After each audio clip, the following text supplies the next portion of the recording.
জানিয়ে দেব এই মুহূর্তে হাতে পাওয়া সর্বশেষ গুরুত্বপূর্ণ আপডেট বাংলা সংবাদ। শুরুতেই থাকছে পিলখানা হত্যাকাণ্ডের মূল পরিকল্পনাকারী শেখ হাসিনা সংবাদ সম্মেলনে সাবেক সেনা কর্মকর্তার দাবি। জাতীয় প্রেস ক্লাবে পিলখানা হত্যাকাণ্ড নিয়ে সেনাবাহিনীর তদন্ত কমিটির প্রতিবেদনের বিষয়ে আয়োজিত সংবাদ সম্মেলনে কয়েকজন সেনা কর্মকর্তা জানিয়েছেন পিলখানা হত্যাকাণ্ডের মূল পরিকল্পনাকারী ছিলেন ক্ষমতাচ্যুত প্রধানমন্ত্রী শেখ হাসিনা। এ ঘটনায় সহযোগিতা করেছেন আওয়ামী লীগের বেশ কিছু নেতা।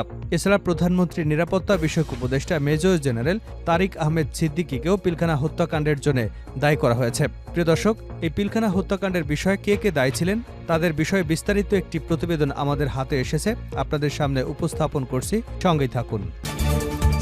এবারে জানাবো উত্তপ্ত মণিপুরে এবার রকেট হামলার পর সব স্কুল বন্ধ ঘোষণা। ভারতের উত্তর পূর্বাঞ্চলীয় রাজ্য মণিপুর যেন শান্তই হচ্ছে না। এবার সেখানে বিদ্রোহীদের রকেট হামলা এক বেসামরিক নাগরিক নিহত এবং 6 জন আহত হয়েছেন। ওই হামলার পর শনিবার থেকে রাজ্যের স্কুলগুলো বন্ধের নির্দেশনা দেওয়া হয়েছে। খবর এএফপির। জানাবো শাহজাহান খানের ছত্রছায়ায় 12,000 কোটি টাকার চাঁদাবাজি মাস্তান বাহিনীর। আওয়ামী লীগ ক্ষমতায় আসার পর 2009 থেকে 2020 সাল পর্যন্ত পরিবহন সেক্টরে 12,000 কোটি টাকা চাঁদাবাজি করেছে বলে অভিযোগ উঠেছে বাংলাদেশ সড়ক পরিবহন ও ফেডারেশনের সভাপতি শাহজাহান খান ও তার লোকজনের বিরুদ্ধে। জানিয়ে দেব রূপগঞ্জে বিএনপির 2 গ্রুপের সংঘর্ষে বাড়িঘর ভাঙচুর। নারায়ণগঞ্জের রূপগঞ্জে পোস্টার লাগানোকে কেন্দ্র করে স্বেচ্ছাসেবক দল এবং যুবদলের নেতাকর্মীদের মধ্যে সংঘর্ষের ঘটনা ঘটেছে। এ সময় কয়েকজন নেতাকর্মীদের বাড়িঘরে ভাঙচুর ও লুটপাট করা হয়েছে। এদিকে দুর্গাপূজা নিরাপত্তায় স্থানীয় সাধারণ জনগণের পাশাপাশি মাদ্রাসা ছাত্রদের সম্পৃক্ত করে মন্দির পাহারা দেওয়া হবে বলে জানিয়েছেন ধর্ম উপদেষ্টা ডক্টর আফম খালিদ হোসেন। ধর্ম উপদেষ্টা বলেন, মসজিদ, মন্দির, মাজারে হামলা গর্হিত কাজ। ধর্মীয় উপাসনালয়ে যারা হামলা চালায় তারা মানবতার শত্রু, ক্রিমিনাল। প্রচলিত আইনে তাদের বিচার করা হবে। এছাড়া দুর্গাপূজা নিরাপত্তায় স্থানীয় জনসাধারণের পাশাপাশি মাদ্রাসা ছাত্রদেরও সম্পৃক্ত করে মন্দির পাহারা দেওয়া হবে। এবং সর্বশেষ জানাবো গাজায় পোলিও টিকা কর্মসূচির মধ্যে ইসরায়েলি বাহিনীর হামলা, নিহত 13। গাজায় শরণার্থীদের আশ্রয় দেওয়া একটি স্কুল এবং একটি আবাসিক ভবনে ইসরায়েলি বাহিনীর হামলায় কমপক্ষে 13 ফিলিস্তিনি নিহত হয়েছেন। এতে আহত হয়েছেন আরও 15 জন। এতক্ষণ শিরোনাম শুনছিলেন, এবার বিস্তারিত। প্রিয় দর্শক, আপনি যদি এই চ্যানেলে নতুন হয়ে থাকেন, ভিডিওটি দেখতে দেখতে চ্যানেলটি সাবস্ক্রাইব করে আমাদের সঙ্গেই থাকুন। আর এই ভিডিও সম্পর্কে আপনি আপনার মূল্যবান মতামতটি কমেন্ট বক্সে জানিয়ে দিন। আর হ্যাঁ প্রিয় দর্শক, জানিয়ে দিন ভিডিওটি কোথা থেকে দেখছেন। সংবাদ সম্মেলনে সাবেক সেনা কর্মকর্তা পিলখানা হত্যাকাণ্ডের মূল পরিকল্পনাকারী শেখ হাসিনা। পিলখানা হত্যাকাণ্ডের মূল পরিকল্পনাকারী ছিলেন ক্ষমতাচ্যুত প্রধানমন্ত্রী শেখ হাসিনা। এ ঘটনায় সহযোগিতা করেছেন আওয়ামী লীগের বেশ কিছু নেতা। বৃহস্পতিবার জাতীয় প্রেস ক্লাবে পিলখানা হত্যাকাণ্ড নিয়ে সেনাবাহিনীর তদন্ত কমিটির প্রতিবেদনের বিষয়ে আয়োজিত এক সংবাদ সম্মেলনে কয়েকজন সাবেক সেনা কর্মকর্তা একথা বলেছেন। সংবাদ সম্মেলনে সাবেক প্রধানমন্ত্রীর নিরাপত্তা বিষয়ক উপদেষ্টা মেজর জেনারেল অবসরপ্রাপ্ত তারিক আহমেদ সিদ্দিকীকেও পিলখানা হত্যাকাণ্ডের অন্যতম অভিযুক্ত হিসেবে উপস্থাপন করা হয়। সাবেক সেনা কর্মকর্তারা বলেন, সেনাবাহিনীর আরও অনেক কর্মকর্তাও এই হত্যাকাণ্ডের সঙ্গে জড়িত ছিলেন, যাদের পরে পদোন্নতি দিয়ে পুরস্কৃত করা হয়। সংবাদ সম্মেলনে সেনা তদন্ত কমিটির অন্যতম সদস্য মেজর জেনারেল অবসরপ্রাপ্ত আব্দুল মতিন মূল প্রবন্ধ উপস্থাপন করেন। মেজর আব্দুল মতিন বলেন, শুধু অপারেশন ডালভাতের জন্য বা রেশন বৃদ্ধির জন্য এই হত্যাকাণ্ড ঘটেনি। এটি একটি দীর্ঘদিনের পরিকল্পনা, যার মাধ্যমে বাংলাদেশকে দুর্বল করে প্রতিবেশী দেশ ভারতের অঙ্গরাজ্য বানানোর উদ্দেশ্য ছিল। এই পরিকল্পনায় যুক্ত ছিল বেশ কিছু বিশ্বাসঘাতক, ছিল অপর একটি দেশের চক্রান্ত। এই হত্যাযজ্ঞের রেশ ধরেই এসেছে 5ই মে শাপলা চত্বরের গণহত্যা, ভোটারবিহীন নির্বাচন, শিক্ষা ও বিচার ব্যবস্থা ধ্বংস, দুর্নীতির মহোৎসব, গুম খুনের অবাধ রাজত্ব।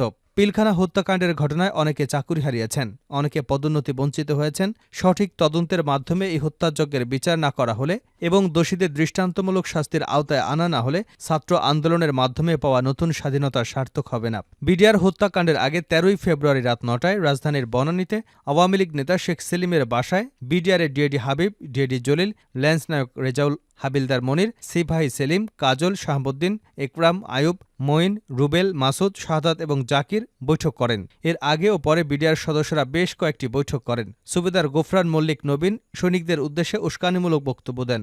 2008 সালের 17 থেকে 18 ডিসেম্বর ব্যারিস্টার ফজলে নূর তাপসের বাসাতেও হাবিলদার মনির, সিপাহী সাহাব, সিপাহী মনির বৈঠক করেন। নির্বাচনের আগের দিন সন্ধ্যায় বিডিআর দরবার সংলগ্ন মাঠে সিপাহী কাজল, সেলিম, মঈন, রেজা এবং বেসামরিক ব্যক্তি জাকির সহ বেশ কয়েকজন বৈঠক করেন। মেজর জেনারেল অবসরপ্রাপ্ত মতিন আরও জানান, এ সময় সেনা তদন্ত কমিটি নানা রকম বাধার মুখে পড়ে এবং সংশ্লিষ্ট অনেক সংস্থা ঊর্ধ্বতন কর্তৃপক্ষের নির্দেশনায় কথা বলতে সহযোগিতা করা থেকে বিরত থাকেন। সংবাদ সম্মেলনে জানানো হয়, সে সময় ৮০০-এর অধিক সেনা কর্মকর্তাকে তাদের প্রাপ্য না দিয়ে চাকুরি থেকে বরখাস্ত করা হয়।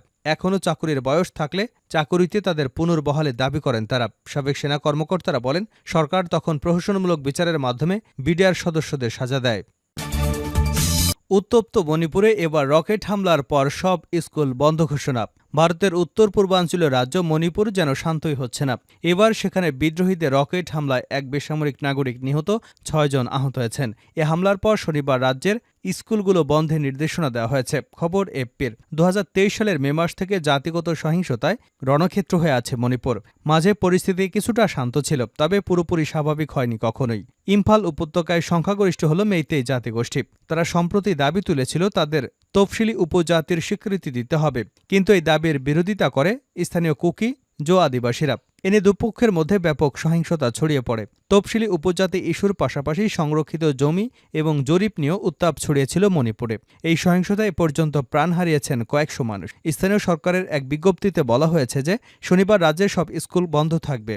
একদিন আগে একটি বিদ্রোহী গোষ্ঠী রাজ্যের বিষ্ণুপুর এলাকায় রকেট ছুড়েছে। স্থানীয় পুলিশ এ ঘটনায় কুকি সন্ত্রাসীদের দায়ী করেছে। পুলিশের এক বিবৃতিতে বলা হয়েছে, হামলার ঘটনায় ৭৮ বছর বয়সী এক ব্যক্তি নিহত হয়েছেন এবং আরও ৬ জন আহত হয়েছেন। শাহজাহান খানের ছত্রছায়ায় ১২,০০০ কোটি টাকা চাঁদাবাজি মাস্তান বাহিনীর।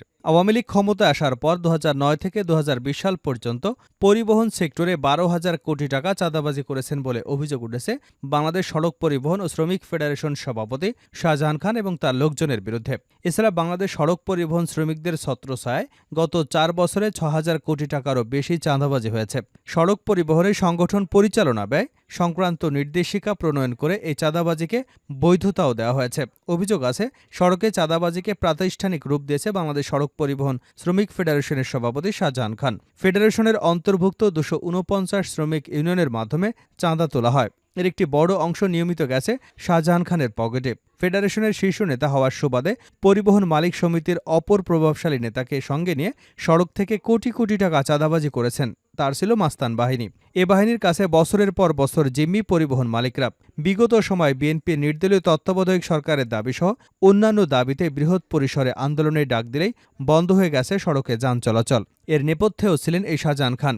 সড়কের নিরাপত্তা নিশ্চিতে কঠোর শাস্তির বিধান রেখে সড়ক পরিবহন আইন প্রণয়নে অন্যতম বাধাও ছিলেন তিনি। শাহজাহান খান এবং তার সহযোগীরা ক্ষমতার অপব্যবহার করে পরিবহনে চাঁদাবাজির স্বর্গরাজ্য গড়ে তুলেছিলেন। চাঁদাবাজির আয়ে পরিবার পরিজন আত্মীয় স্বজনের নামে তারা বিপুল পরিমাণ নগদ অর্থ ও সম্পদ করেছেন।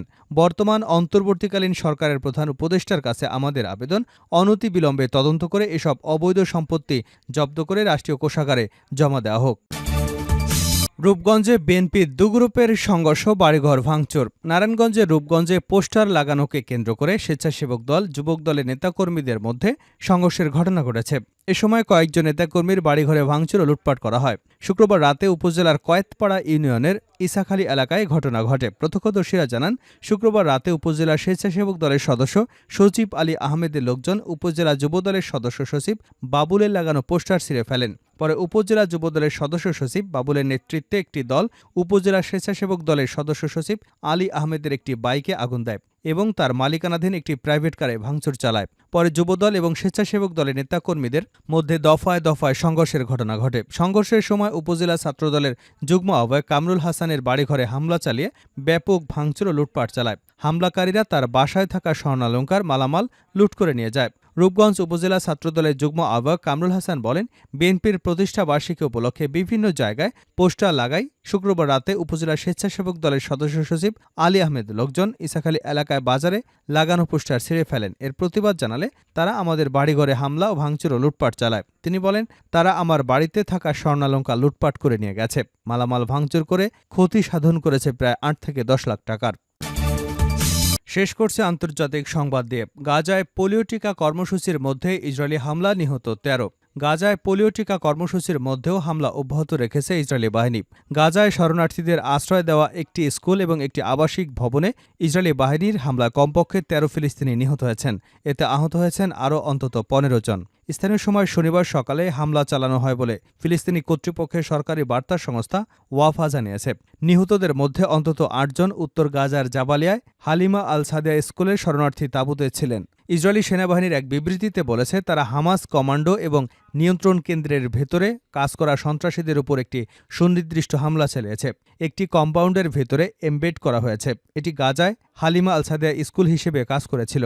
এদিকে আরও একটি পৃথক ঘটনায় গাজা নুসরাত ক্যাম্পে একটি আবাসিক ভবনে ইসরায়েলি হামলায় ৫ ফিলিস্তিনি নিহত হয়েছেন।